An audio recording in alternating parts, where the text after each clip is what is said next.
I'm really sorry. An apology. This review should have been done a long time ago. So let's make amends and let's talk about this fantastic virtual instrument.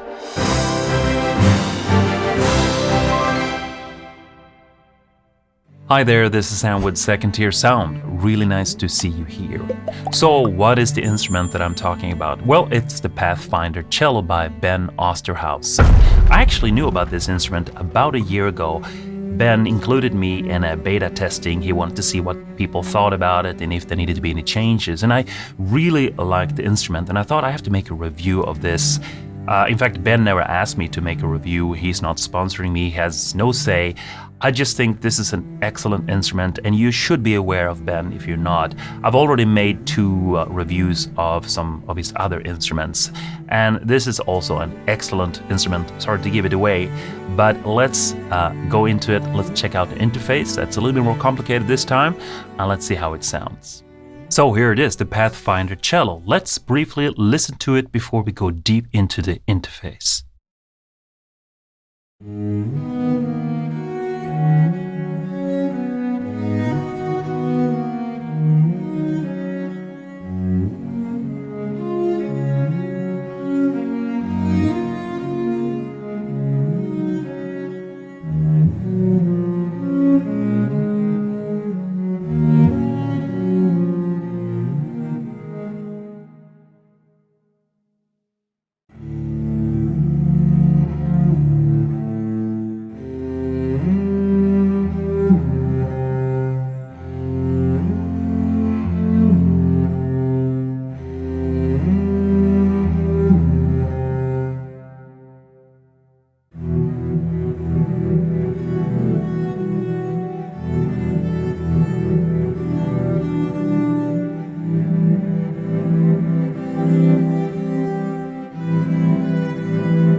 So just a few examples of what this instrument sounds like and what you can do.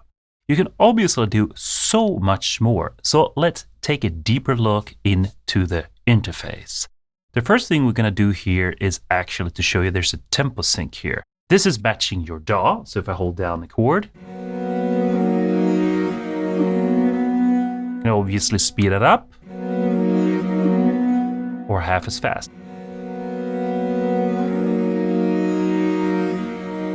Also, these samples are completely dry, which is nice. So you have the option to put on your own reverb. Let's start with these tabs here, because that could be a little bit confusing. What do they actually mean? Well, if I hold down one key here, we hear one sample, one pattern, or one path being played. If I hold down 2 keys, you see now, actually went over to this tab, it's showing us that this is the path of 2 keys. And here I can play any 2 keys, like and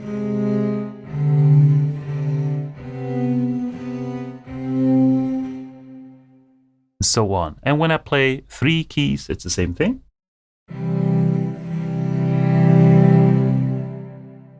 And 4 keys.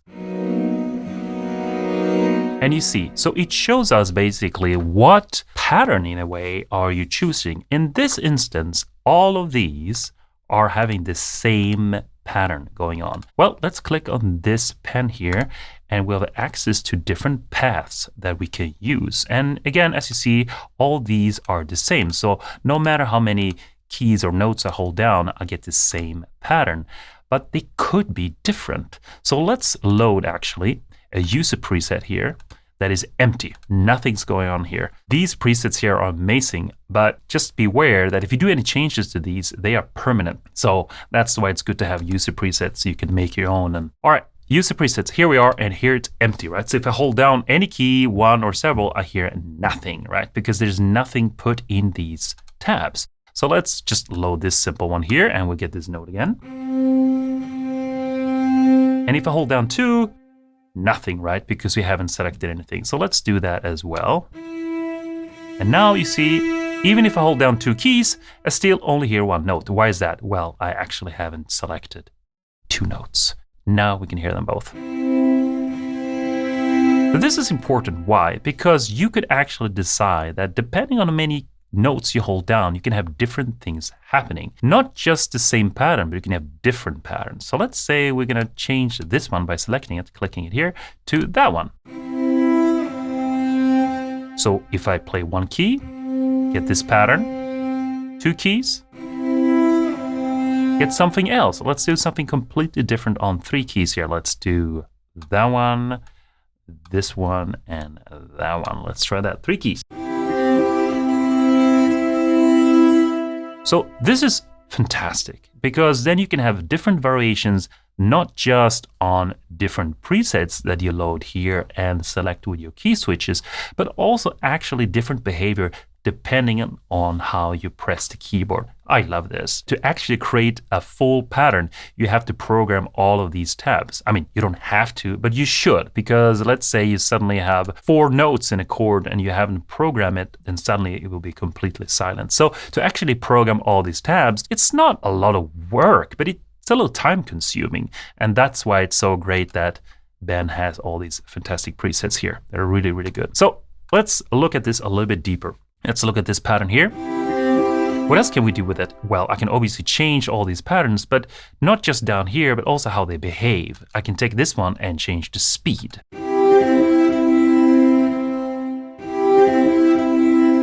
I can also change it to not be double. Let's remove all the doubles here.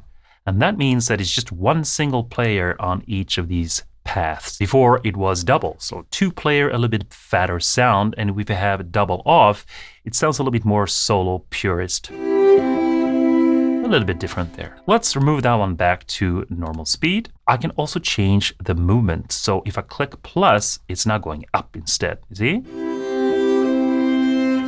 Maybe I want to change this one too to go up, and that one we can't change because it's just straight. No, actually I want it to go down. So let's do that. Now, let's say that I feel this one's too loud, so I'm going to lower the volume.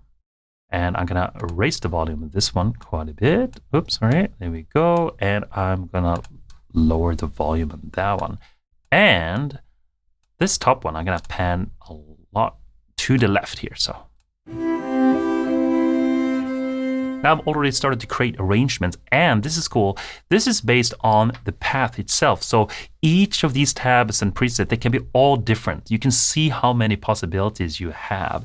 The tools are quite simple, but a lot of possibilities. Wait, there's more, as you say. You see down here, we have fade and trim. This is almost like you're working with samples in Contact in a way. So I can take this path here, and I can say that I want a smoother fade in.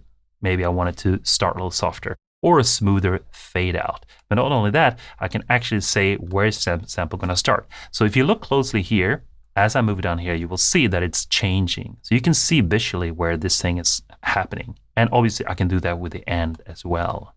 Now, it might not always be so cool to do this here, but maybe you want this to be shorter. Like maybe you want it to end here and a new set of paths are continuing. And you can also create your new pattern. So maybe you have this pattern here, right? But you don't want this one to continue. So you select this one and you drag here and you put it maybe about there, I guess. And you have a little bit of a fade out.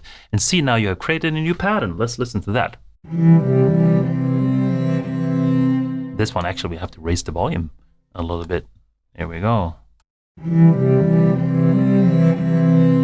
You see? So that way I can actually create my own patterns, which I think is really cool. And you have a few buttons here to help you out. You have remove, add, preview when it's on. That means if you click here, you hear the preview on it. I usually turn it off. It's easier that way. You can flip these, yeah? Flip it upside down, and you can export and import if you want to save your patterns, on a safe place somewhere. Because as I said, if you changes, they're permanent here. And you have a few tools where you can randomize the panning. You can, do a few selections here, and you can also drag like this and select everything. So you can actually sit here and play and create a lot of fantastic patterns by having different behavior or the same, depending on how many keys you hold down. You can have different presets loaded in 5 different slots, and you can create some amazing performances here. So that's pretty much it for interface. Simple, fantastic interface that goes really deep. And I think Ben has really nailed it on this one. So let's listen to an example that I created.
So what do I think about this library? Well, as I gave away in the beginning of this video, I really like this library. I mean, I like all Ben's libraries really, but I still wanted to talk about it a little bit so you can understand more if this is for you or not. My intention here is not for you to go out and buy all the libraries I like, but to actually to give you an insight if this is for you or not. So I wanted to say that this library is quite unique. It's quite a niche library in a way. It's not a full-fledged cello where you can play anything that you thought of in your mind. You can't just go and play a melody that you like. You have to tweak this instrument quite a bit to get it to behave the way you want. So I rather see it as a very inspiring tool, as a musician almost, that you hire. You hire a small piece of Ben's performance and you can then play chords and harmonies and see in a way what he will do with it. And this is also what's so great about it. There's a soul, there's a performance, there's Ben in this library, and you can hear that. He's quite unique in that way that he's a performer and a virtual instrument maker, and that combination is fantastic, and you can tell it sounds really, really good. The interface is really well thought of, quite creative and very fun to use, but it goes very deep, and if you want to create your own patterns here, you can tweak this quite a bit. Not because the interface is fiddly or bad thought out. It's just that it requires quite a bit of work in order to get exactly what you intend. Thankfully though, there's a lot of presets here, and I like them in that way because I get new ideas that I haven't thought of. So it's a great recommend, and if you don't need this particular library, chances are that there are other libraries that Ben have produced that are really just amazing if you're into cello and violin. So anyway, that's it for this review. I hope you enjoyed it. If you did, you can always support me by hitting the like button, subscribe to my channel if you want more of these videos, and also let other people know. Thank you, Ben, for letting me try this out, and sorry it took so long. And for the rest of you, I hope you create a lot of music. Until next time I see you, and as always, take care of yourself.